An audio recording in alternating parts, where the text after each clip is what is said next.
welcome to Movies, Films, and Flicks.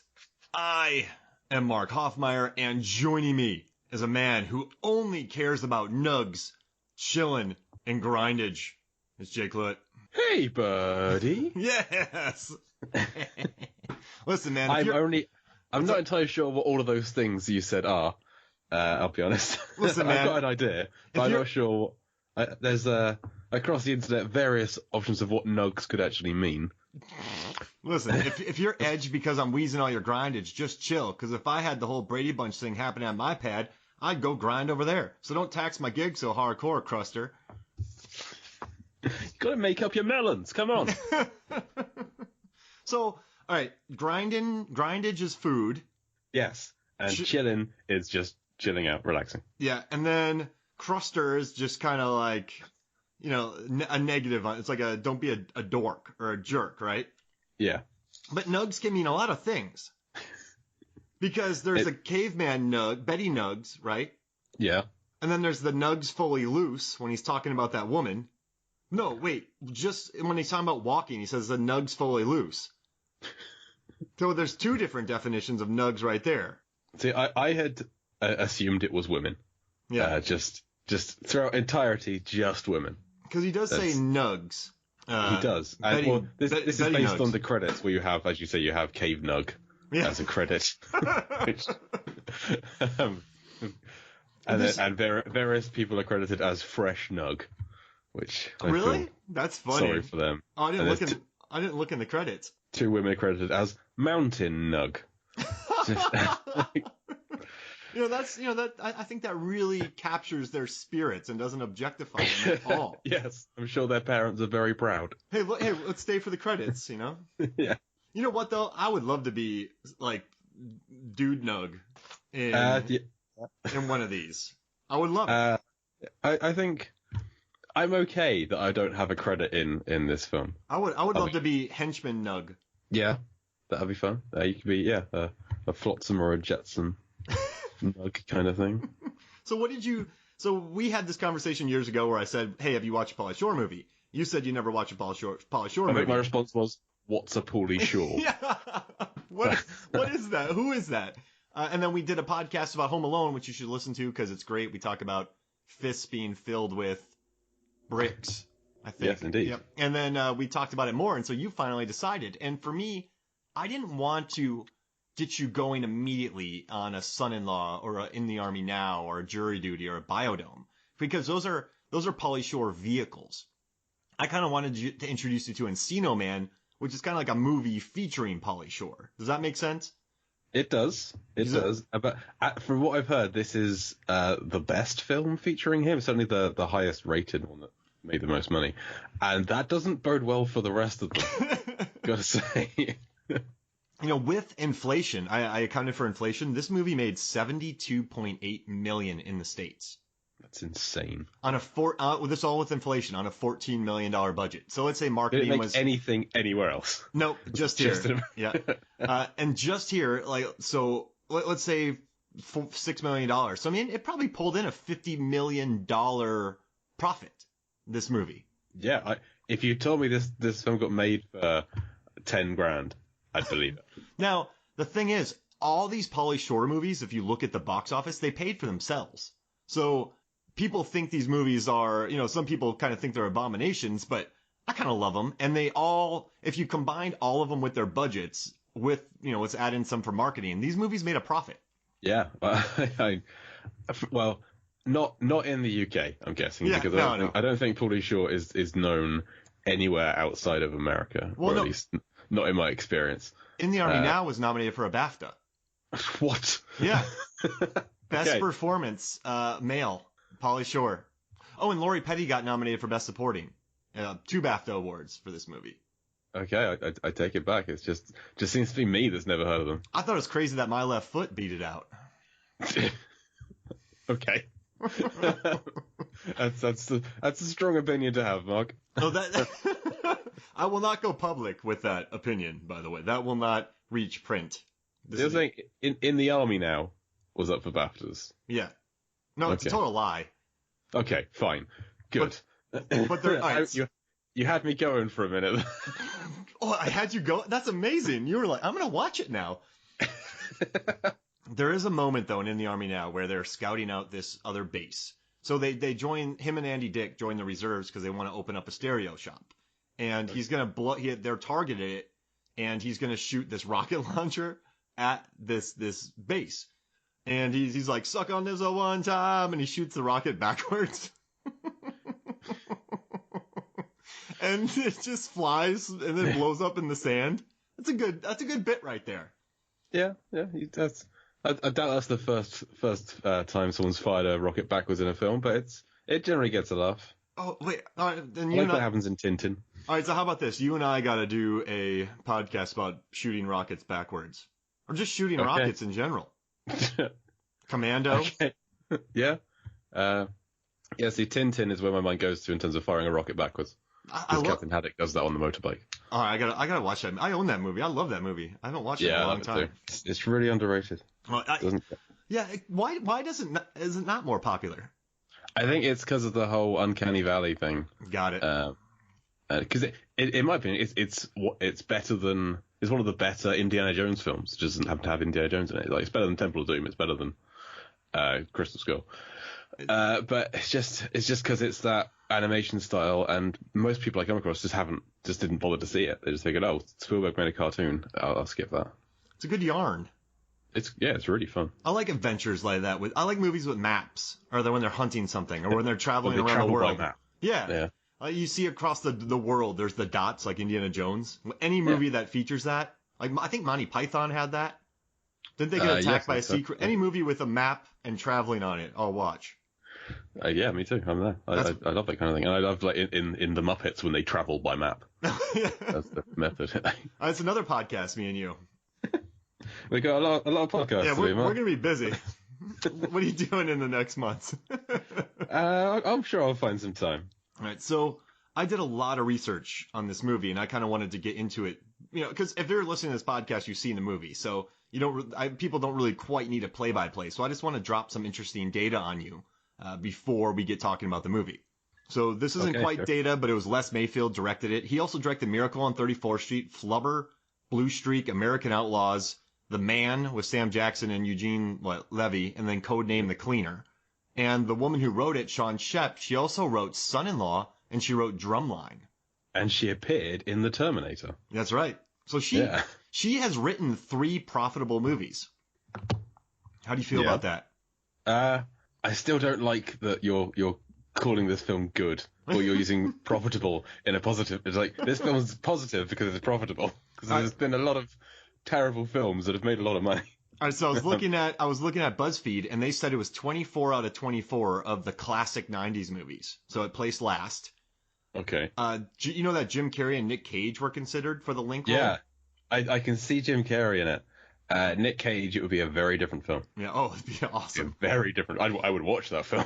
But it feels like it would be just another kind of step on the Jim Carrey ladder, where he would go a more comedic direction than Brendan Fraser takes. But I can see him doing it. Do you know how many clips we would have now of that?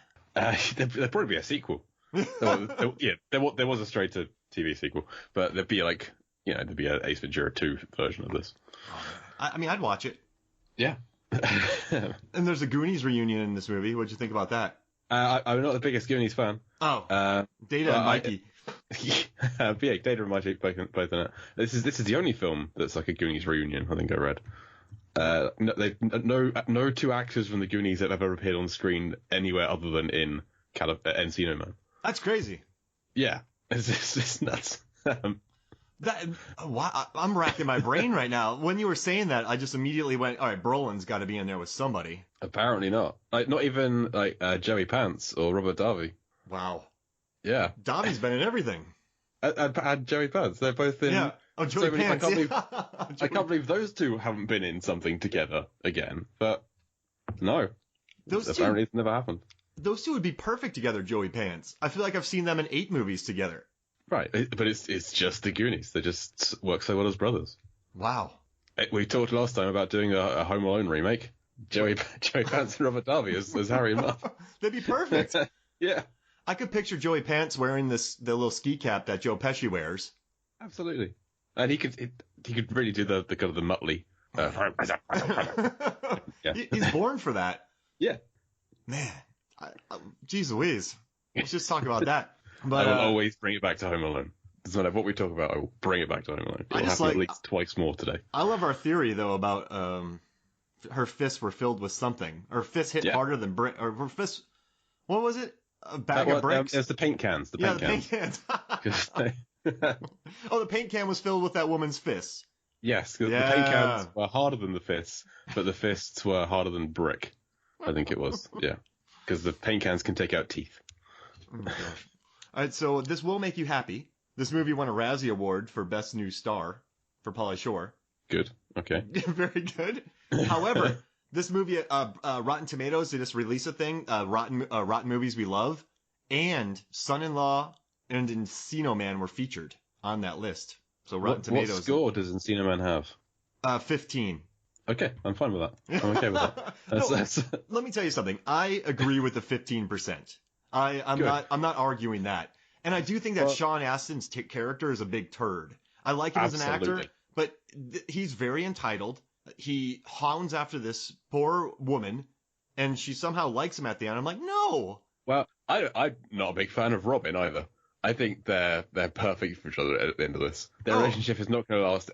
It's not going to last the night, but he's just pining. I think if you asked him, he'd say he was in the friend zone, but he's not even that. He's in the not even thought about zone. He's in the once shared a bathtub when they were babies zone and haven't really spoken to each other since. And he keeps showing that picture. He keeps showing that picture, which this guy has no game. He has no idea what he's doing. But she is just leading him on the entire way. Like he'll smile at her and she'll smile back, but she's got no interest. Yeah, none at all. So she's leading him on. He's eager to be led on. They're perfect for each other, and I don't like either of them. Oh, I love it. That's perfect. Wow. If anything, like for me, the high point of the film is her previous boyfriend Matt. He's a complete twat. I agree. Like, there's nothing good about him, but his performance and his character were the most fun things to watch in the entire film. I mean, he's one of the guys that's in the epic scene in Wayne's World where they're singing Bohemian Rhapsody in the car. No way. Yep, he's one of those guys. Oh my god. I wrote down some of these lines. So the boyfriend, when he walks up to her, the guy's name is, let me see, Matt Wilson. So he walks up to Sean Astin and he goes, "Some of us pump, some of us slump. You should try to pump." Yeah, I wrote that down too. And then the best line. Oh, sorry if I took that from you, but did you write down his other one that I loved? Well, his delivery of the word "shush" is wonderful. Shush. Shush. I mean, that's a performance. He, of all the unlikable boyfriends I've ever seen, I like him the most.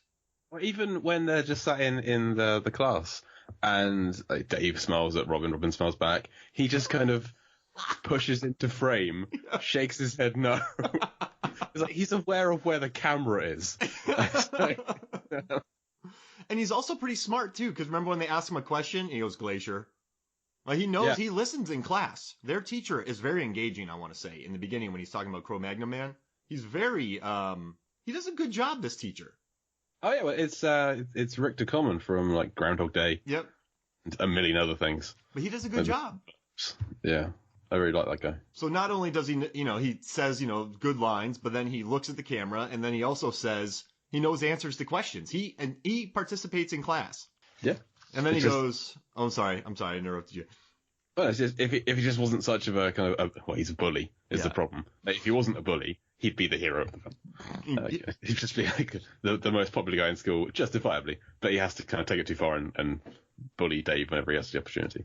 I mean, the thing is, though, Dave is always being squirrely around his girlfriend. Now, she's not a threat at all, so he could just leave it alone. But Dave, remember Dave makes that comment to him, too, before he hangs him up on the wall. He's like, "Oh, your mom." So Dave, when they staple him to a wall, he didn't exactly help himself in that situation. No, I don't want to say bullying's a good thing, but I think Dave gets pretty much what he deserves for most of the film, right up until the end. We do not condone. No, we do not bullying, condone bullying. But he didn't help himself. He wasn't. Yeah, he wasn't passive. Help yourself not be bullied, and he doesn't. Yeah. Speaking from somebody who was bullied a lot at school, you can do things to stop that happening. I do love that line too when the boyfriend walks up the link and he goes, "I don't know you, I don't like you. As of now, I'm all over you." All over you. This guy's awesome in this movie, man. Yeah, he is the best character. Some of us like the pump. Some of us. What a great. Oh no, and then Sean Astin goes, "Eat me," or something like that. That sounds about right. That sounds like the terrible comeback he'd come back with. Now, I do want to tell you that I find something very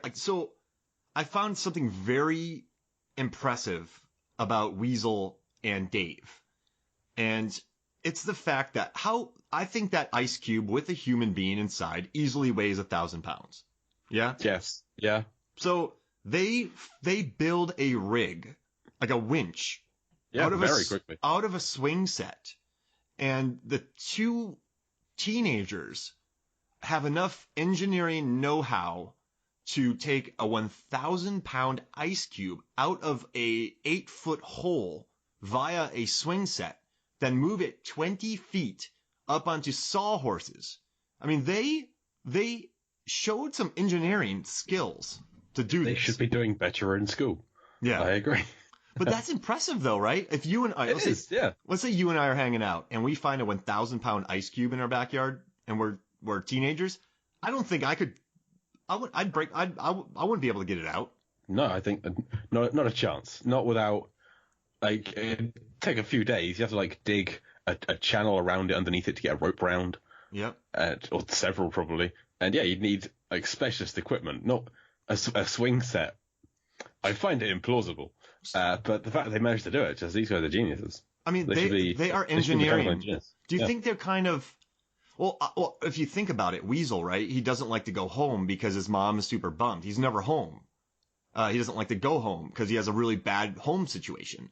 So this is a guy who probably has never been pushed with an education. And he also adopts, nugs, grindage, and chilling as a way to cope with the stresses that he has at his home. But he's still, in his heart, a good person. So here's a guy, Weasel, who has a horrible home life, but still manages to stay positive, be a good influence in people's lives, and he might be an engineering savant. Yeah, he's a savant. Yeah, he's again. It's kind of implausible, just as a character. When you then combine that with every other element of his character, like his fashion sense and his dialect, excuse me, he is just a mishmash of many different facets. He's a complex character, is Stoney. I believe that it's all a coping. So it's a coping mechanism. He acts out because of the attention he doesn't get at his home.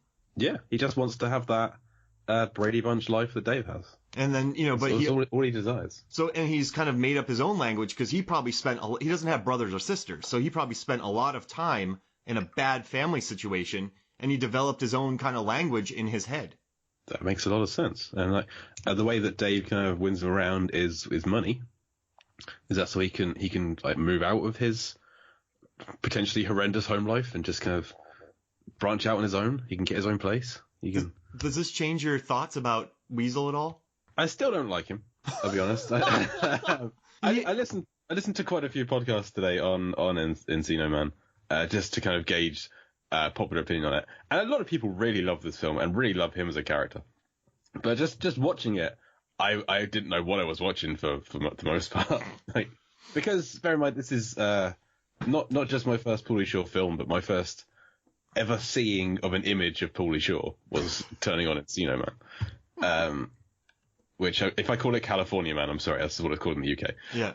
I'll try not to. But so just the character he's got here, as I understand it, that's something of a personality he's put on in outside of this film, that just kind of the Weasel persona. Yeah, he was on MTV and he would do all the spring break shows and be really like that, and people loved it. And so they just basically cast that character in this film. Yeah, and he improv most of everything because they didn't have his character, so he just came up with most of his own dialogue. That makes a lot of sense. Yeah, I can. I buy that. Yeah, I do like he is very in touch he knows who he is. I kind of like that about him. And I just compared to Dave, who's just such a turd. Like, Dave is staring at him, and then Pauly Shore just looks at him and goes, "She finds you crusty, Dave." Like, he calls him out. He knows, like, Weasel knows that. He's like, high school is interesting, but we're going on to bigger and better things. Like, he just, he kind of knows what's up. It makes you wonder why Stoney hangs out with Dave. Like, Dave doesn't have any friends, it seems, other than Stoney. And Stoney he's a very chill guy. I feel like he could hang out with pretty much anybody he wants, other than maybe the top tier of the popular kids. Like, he could have his pick of everybody else, because everyone just seems to get along with him or not really mind him. And yet he's picked Dave. It's like he's like a kind of a guardian angel character who has picked this lost soul that he'll do what he can to improve his life and then move on to the next person. Cause it's just looking at him. I feel like he's been held back a few years, maybe. Mm-hmm. I think Pauly Shore, slightly older than the rest of the cast, or slightly older than the character he's playing, at least. He was 24, I think, 25 when he did this. Yeah, that's what he looks. And so maybe he just is purposely being held back each year. He picks a new student each time. Wow. And just this year it's Dave. Dave gets Stoney's help to try and improve his life. He's like Rowan Atkinson from Love Actually. Exactly. I was thinking more Jiminy Cricket, but fine. Rowan Atkinson is. No. I love this idea, man. This is great. Did you just think about this, or did you just cross your mind earlier? No, this is just top of my head. Oh my gosh, man. But I feel like he still needs a day off now and then, because Dave's a bit much. So when Stoney and Link go and have that afternoon in the theme park on the roller coaster and the shop at the store, that's like his Mary Poppins has every other Tuesday off kind of thing, and Stoney has every other Thursday afternoon off or something. And you know how angry Dave is at them for Stoney and Link would be perfectly fine by themselves. Absolutely, Dave is the problem of this film. To take Dave out of the story, granted Link wouldn't have been found, because Stoney's not going to dig that ridiculous swimming pool. He's just going to munch. Lined. It's just a mud hole. Yeah. Just a mud hole in his garden. That's going to be good for one night. If that, yeah. And I just think if my dad saw me go out into this garden and dig a hole, just dig a massive hole in the garden, never hit it. I wasn't allowed to walk on the grass in my parents' garden, let alone dig something 10 foot deep, 15 foot, just stupid. Especially in this very affluent neighborhood that they live in. This is white collar neighborhood. Very nice homes. Yeah, I can't believe somebody else doesn't have a pool. Yeah. Like when Dave somehow convinces everybody to come back to his place and say, "Come to my pool," when they arrive, they'd look at it and thinking, "This is just a big hole in the ground. Let's go round to Jeff's house. He actually has a proper pool with a diving board and everything. Let's go over there now. He's got a keg." Like, Dave's got this just mud hole with some lanterns strung over it. And I mean, that water would sink quickly. Yeah. Especially in Earthquake County, as they appear to be. Jeez Louise. Now, your theories are amazing on this movie. Oh, can I get your theory on this? Yeah. So, they find Link, and... Oh, actually, they find a Mysterium Bowl, which I like, and actually Stoney knows what that is because he loves Jeopardy, which is amazing. Yeah. They should have done a clip with him on Jeopardy, like on White Men Can't Jump. But it's beginning with a Q. And then so I like when Dave is like, "We can't tell anybody," and then Stoney goes, "Can I tell Steve Coozer?" You never meet Steve Coozer. He's not in IMDb. Did you see a Steve Coozer? I don't remember one. Maybe he's the previous year's Dave. Oh. Like the last person he helped. Yeah, and Steve Coozer's probably doing great. He's probably at Berkeley. He kind of figured out who he was, and now he's doing great. Probably working on engineering because Stoney helped him. Yeah, Stoney just wants to call him up and say, "Hey, Steve, just want to check you doing okay? I found this really cool bowl with my mate Dave. He's the next you. You got any jobs going at your engineering company? Because Dave, he's pretty good with a swing set." See, if Dave would have just played it cool, he'd get an engineering job with Steve Coozer. Yeah, there we go. See, it's maybe there's an entire firm of people that Stoney has helped.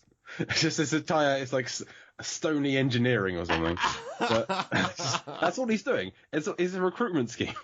Wow. He's finding the down on their luck, lonely but decent at engineering students at this school. He mentors them, gets them up to being a good person, someone that other people are going to want to work with, whilst also building on their engineering skill. And then they go and join Stony Engineering, and he's got this multi-million-dollar company based off of this recruitment scheme he has. Stony Engineering probably works a lot on bridges and cranes. Yeah, definitely bridges, like stone bridges. Yep, stony bridges.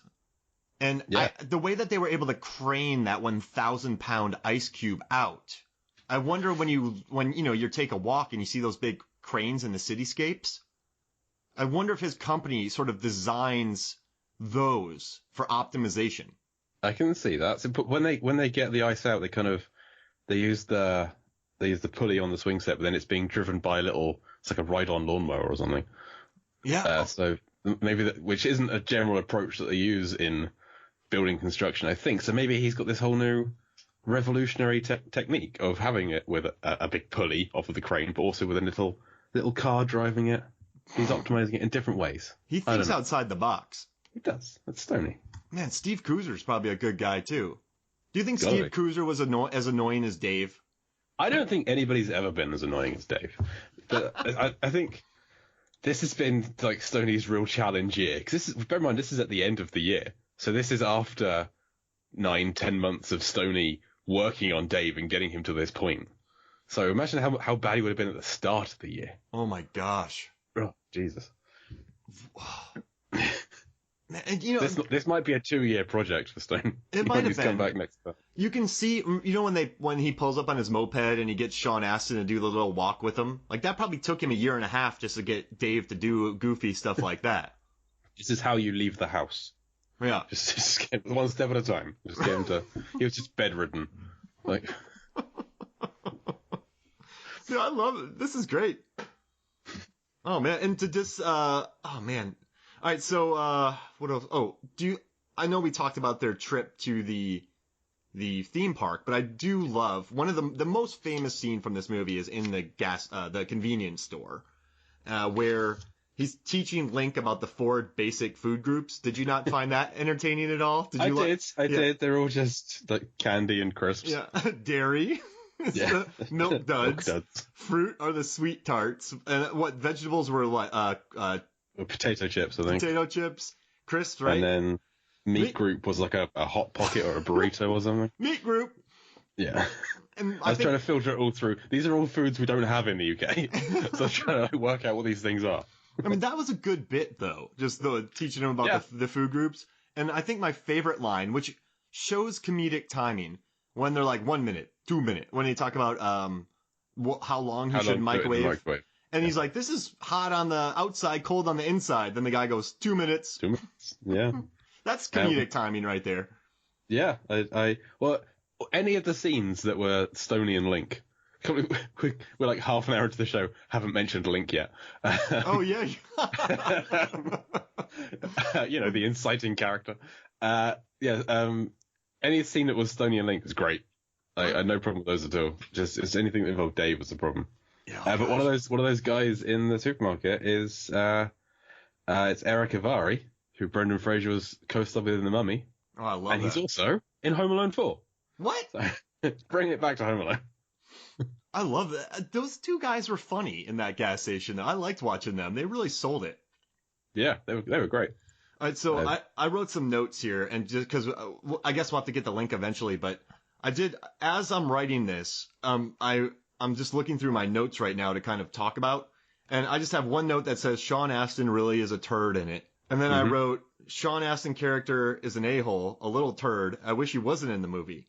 I like Sean Astin, though. I do. I genuinely like him. But in this movie, I don't know, his character, man. But I just wrote this to myself in notes. Yeah, I don't blame Sean Astin for this. No. It's because he's been good in other things. I really like Lord of the Rings films. He's really good in season 2 of 24, I want to say. Like Stranger Things, just a lot of things. He's really good in it.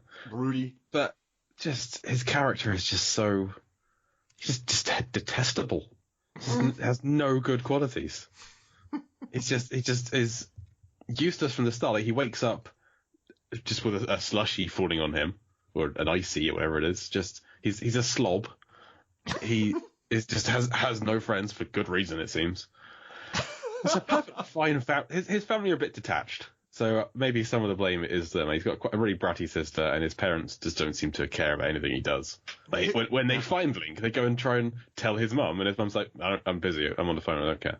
You found a caveman, I don't care. They try to do the right thing, too, and then they just ignore him. Yeah. And the sister's mean for no reason. Just because she's a child. Yeah, because you know what, though? Because he's never directly mean to her, but she's probably tired of dealing with Dave. So she's, I hate this guy. Yeah, would you be? Imagine if Dave was your brother. Oh, gosh. You'd deal with that every day. Well, I'd have him building stuff for me. Yeah.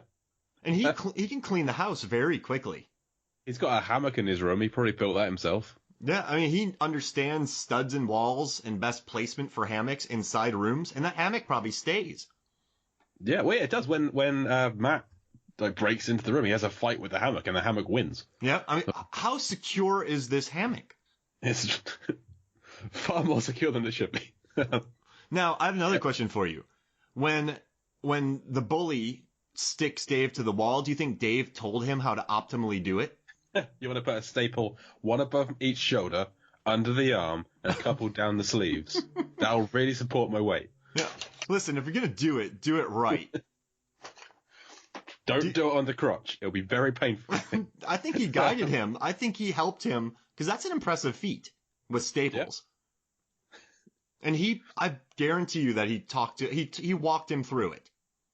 You have to. Matt, as we've established, Matt pays attention in school. So Matt could be an engineering genius as well. Oh, yeah, you're right, because he knows. Yeah. Yeah, you're right. He knows what he's doing. He's done this before. This isn't his first stapling a kid to the wall. It's probably the first time Dave's been stapled to the wall. You're right.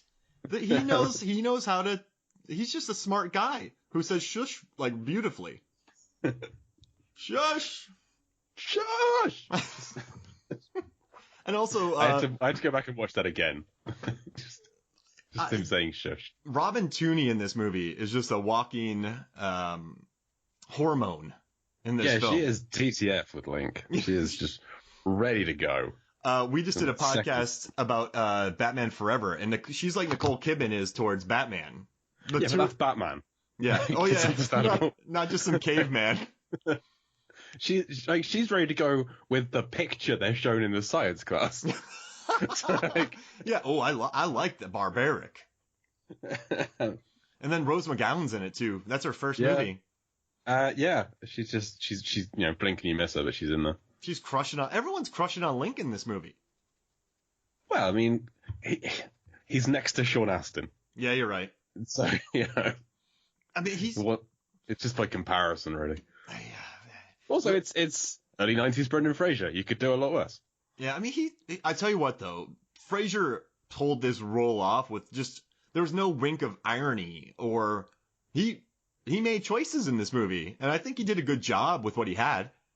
Yeah, I think he did a great job. I mean, I feel like he should be a little insulted that he was cast as someone who looks like a caveman.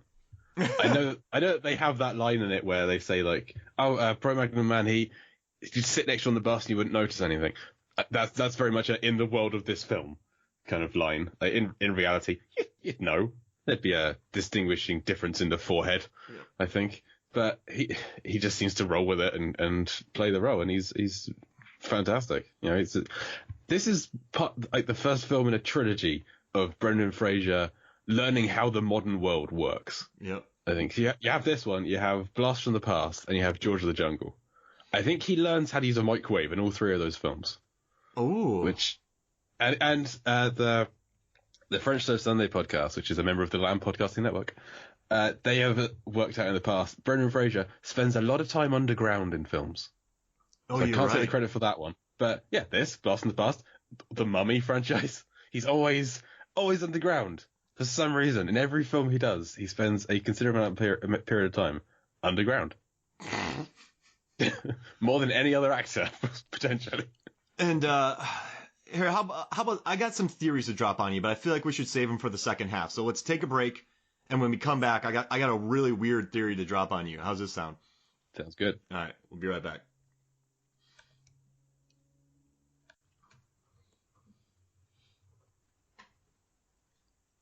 Welcome back to Movies, Films, and Flicks, and I got a theory to drop on you, Jay. Okay. And so you haven't seen these movies, but True. In the Pauly Shore universe, in his two following films, Son-in-Law and In the Army Now, there are appearances from Link. Link is in both of those movies. So is Pauly Shore playing the same character? No. So in Son-in-Law, he's a character who is, well, he could have changed his identity, I guess. Like, he started afresh. But, and so in Son-in-Law, he's this cool RA in a dorm, kind of looks after everybody. He's a cool college student, which makes more sense. And then in the Army Now, he joins the military reserve. And in Son-in-Law, Link is one of the college students. In the Army Now, Link is in the military serving in Iraq. So, this means that Link has a very short memory and has forgotten about Stoney, or that Stoney has twin brothers that don't know each other. I was thinking clones, but fine. Clones or twins. There are clones or twins of Pauly Shore. It's a terrifying world you pose. That's fine. So what do you like? What would be more? So, it can't be brothers because, well, unless it's kind of a separated at birth, three identical strangers kind of thing. Because he never talks about it in Encino Man. Exactly. Well, we've assumed that he has like a broken home that he just wants to stay out of. So maybe his brothers, the other two triplets, we wouldn't. They ran away. They went their different directions, and one. Are they all set in California? These films? Oh. I'd like this. I don't remember. I think so. Yeah. He's in California in Son-in-Law, and I'm not sure where they lived in the Army Now, but it could be. It could be California. So yeah, let's say all three of them take place in California. Oh, wherever they take place, like it's plausible that the brothers could have gone there. So yeah, I think the brothers route could be a goer. Then again, this film's kind of approach to science, cloning is very easily an option. Maybe we've established Stoney is an engineering genius. Maybe he doesn't stop at engineering. It's kind of bioengineering he can do. He can do cloning as well. He's cloned himself. This is a multiplicity scenario. Well, if you think about this. Oh, I'm sorry, I interrupted you. You're on a good one. Oh, just like I don't know the intelligence level of the other Pauly Shores in the other films, but do you reckon they're on the same kind of savant level as Stoney? Well, you know what? In Son-in-Law, right? He is the RA of a dorm room, so he looks the resident advisor. And when he goes to this farm with Carla Gugino, he really takes to the farm work and figures out everything really quickly in his own style. Does that make so? He knows how to do that. And in the Army Now, he becomes a water filtration expert. So he learns how to filter water, which is a science. Yeah, so he has an aptitude for science and engineering and working things out in all of these things. So it's plausible that they're all clones of the same brain. So yeah, I'm going for a multiplicity scenario. I think you're right. Stoney develops cloning technology, clones himself, and just because he wants to help more people. He realizes he worked out that Dave is going to be a full-time job to fix. So he has to clone himself so that he can still help other people. And the original Stoney has to stick with Dave and potentially guide him through the rest of his life because Dave is just Dave. You know, this is a full-time job, but he still wants to help. He wants to help the world, so he's got to clone himself. Do you think when Dave gets out of his house and gets on his own, like away from his parents, and kind of realizes his own self at Stoney Engineering, do you think he'll improve? I hope so. For Dave's sake and for Stoney's sake. And for Link's sake, because hopefully Link doesn't stick around Dave too much. I hope he does. I feel like he would do. Maybe once he gets away from his sister and his parents who don't care. Once he realizes that he and Robin just aren't going to work out, and he can get over his fixation with this crush he's had since he was a baby. It just, yeah, I think that's Dave's main problem is he's just been focusing too much time on Robin. Do you think and he needs to find something else to focus on? Do you think he's going to get an acceptance letter from a college that he didn't apply to because Stoney is like his guardian? So it's going to be, hey, you can go to Georgia Tech, which is a engineering school, one of the best engineering schools in the United States. You have been accepted on the full ride. Do you think Stoney could pull that? I think so. He'd have to. Well, it might be if it's based on an interview, then Dave might have a problem. Oh gosh! Unless Stoney goes and pretends to be Dave to pass the interview. Stoney might be a big donor to Georgia Tech. Could possibly be, yeah. If he can afford to develop this cloning technology and he's got the whole Stoney engineering, then yeah, I'd imagine he is a big. But then, say if he's got all this money in Georgia Tech, why is he recruiting people from like schools and building them up to be good engineers when he could just go to the engineering school and take them from there? Well, you watch all these Halloween, so there's all these Hallmark Christmas movies, and Santa and Mrs. Santa Claus, they're always somewhere where they don't really need to be helping somebody, just randomly. Okay. So maybe he's just like that. Maybe he's engineering he's just that good Claus. of a person. Yeah. And also in Son-in-Law. You call him Engineering Claus. Yeah. Sorry for stepping on that. I'm proud of that one. Yeah, it should be. I'm patting myself on my back right now. With an invention that Stoney built to actually optimize patting on the back. Yeah, it takes very little effort. Just a system of pulleys. You got to be sat in the right place in your chair. But it's a very satisfying self-backpack. And I just, before we move on, I want to say that he does help the family and son-in-law. And in the Army now, he helps David Allen Greer stop becoming, such a wimp and neurotic. David Allen Greer becomes kind of a tough guy. So he does sort of guide people in those movies. In the Marvel Cinematic Universe, so the Stoney Cinematic Universe, the SCU, these three movies, he just guides people. Yeah. Wow. This is brilliant. Yeah, I'm on board. I like it. I like this film more now. All right, so I have something to back up your cloning idea. Okay. This caveman has been frozen in ice for hundreds of thousands, millions, I don't know, however long. A really long time. A very long time. They unthaw him in such a way that he doesn't fall through the sawhorses that are holding him up. And the way he doesn't dissipate in the ice. So I think the way that they put the heat on that ice cube allowed him to thaw optimally, like optimized the thawing. So he understands heat to caveman ratio in ice cubes. That's some advanced thermodynamics. Advanced thermodynamics. I'm a little disappointed they didn't rig up a bath underneath him to catch that pure glacial water that was being melted. That would have been some good stuff. Oh my gosh. But that's wasted now. That's down the California drains. And they lived in California. They could have sold that for a lot of money. Yeah. If they would have saved it, he could have cloned that water. Yeah. Or at least diluted it. It's like 10% pure caveman water. No, I want to say for a caveman, he does pretty well adjusting. Exceptionally well. I do love the bit when he threatens the post office guy, the mailman, with a shovel, and the mailman puts the package on the shovel. Well, I think it's before that he's apprehended by a garbage truck to make it squeal like an elephant. he starts whapping it. Yeah. I had a lot of time for all of the Link exploring the modern world kind of stuff. That's fun. I did like his relationship with the dog. The dog's face gets pushed away a lot by Dave. Dave treats that dog poorly.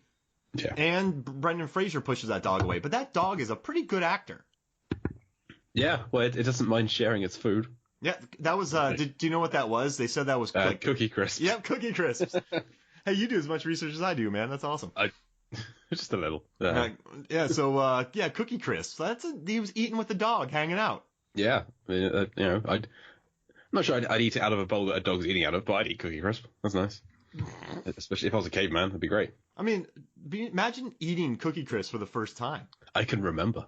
Oh, what'd you think? It's a good day. It was on holiday to America with my family. I was like 10, and I'm just getting cereal for breakfast while we're there. Like, there's cereal, there's cookies. There's a cookie cereal. Just I was sold. I was done. And it lived up to the promise. That's awesome. Yeah. I was joking, but you just busted out a good story. That was a good day. Yeah. Now, where was I here? Let's see. I had a good thing. Did this movie help your Spanish at all? It hasn't improved it. My Spanish is still just the one word, hola. Well, gracias, I suppose. But I don't remember the line that he said in Spanish. But if I watched it a few more times, I think it would improve it. He said the cheese is old and moldy. Where's the bathroom? Yes. I don't know how to say that in Spanish. So. My brother was in high school, and he was in a Spanish class, and they had to film something for class with Spanish, and they used that line. So this movie's been part of my life for a long time. I remember he used that. I forgot how to say it. But and then what do you think about the club that they go to? The nicest day drinking club in the history of the world. Because given that it's the middle of the afternoon, that place is packed. Yeah. With very nice people who are down to do conga lines. They were down to give underage children tequila. Lots of tequila. And then that guy gets slapped too. I love that bit where he's just complaining about his girlfriend. She just whaps him and he starts crying. Yeah, well, he deserved it. He basically says that she wasn't worth fighting over. Yeah, she's not worth it. Bam. Now, I think my favorite line in this movie is when they're pouring all these shots down Weasel's mouth, Stoney's mouth, and he goes, "Do I have to pay for them?" Like, I thought that was a good bit when he asked if I have to pay for these. That made me laugh. Yeah, but you feel like whenever you see like kids going into a bar, especially if it's a bar that seems to be full of one race of customer, I always go back to Weird Science, just because I love Weird Science, and just thinking, did the kids have to pay for the drinks in Weird Science? Wait, do they? I don't know. I don't think they. I hope they didn't. Well, maybe Lisa could have just magicked up some money, but that's so I've never considered before. It's not common enough to be a trope, but it's not unusual to see films where like people go into a bar and get a lot of drinks, and you don't see them pay for it or anyone pay for it. So I'm glad that they dealt with that in this film. This is finally. Yeah, finally. It's been so many years. Because he consumed, let's say it's cheap tequila, tequila. This is 92, so $4 shots. So he's doing about $16 worth of tequila. I mean, that's a good question for a broke high school student, or undercover broke high school student. I'd say he's probably more than that, just because like he is far gone into the scene. He is a very drunk weasel. And then I do like when Robin drives them home. That was like her best bit of a character. And she was at her best when she was driving all them home, because Dave wasn't in it. Yeah. And he used this one phone call to call her. Oh. See, this is proving that Robin's a terrible person. Here's his call from prison to ask her to the prom. And she says, "No, I want to go with your friend instead." Yeah. Bear in mind that her best friend, Robin Tunney, has already basically claimed dibs. She's already like peed on Brendan Fraser. Yeah. Like, she marked her territory. Like, he's mine. Dibs on him. So Robin's a bad friend. Robin's terrible. She does not respect Robin Tooney. She does not. And Robin Tooney she likes him. She likes his ketchup and mustard art. She likes when Link does that. She puts up with him ditching her to go play a video game. Yeah, she puts up with Link trying to grope her the first time he meets her. Oh, yeah. He's fixated on her gazongas. Betty. I do like that bit when they're trying to do something to Brendan Fraser. He goes, no. He learns the word no. Oh, that's a funny no. Yeah. Brendan Fraser, one of the highlights of the film. Can't take anything away from him. I feel bad for Robin Tooney now. Her best friend doesn't treat her well. She's like she needs to have Stoney hang out with her in college for a year.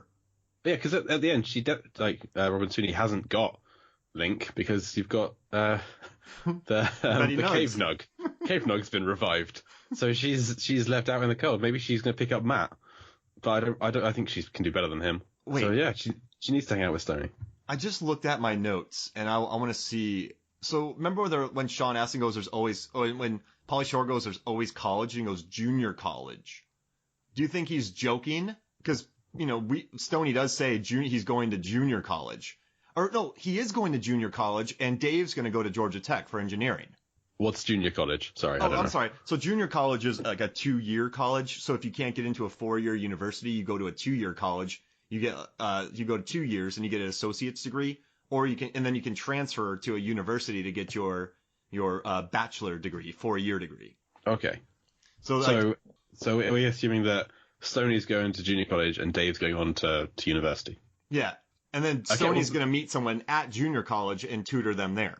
Or this is all a con. It's a ploy because he knows that Dave isn't going to go to junior college. This is how they part ways, and Stoney actually just goes back to school for another year and picks a new student to mentor. So he's laying the breadcrumbs down, saying, "Hey, I'm going to junior college, but you're going to university." So he's preparing him to separate. Exactly. Yeah. Wow. And he's hoping that all his previous mentees have gone off and they've made new friends and they've forgotten all about him.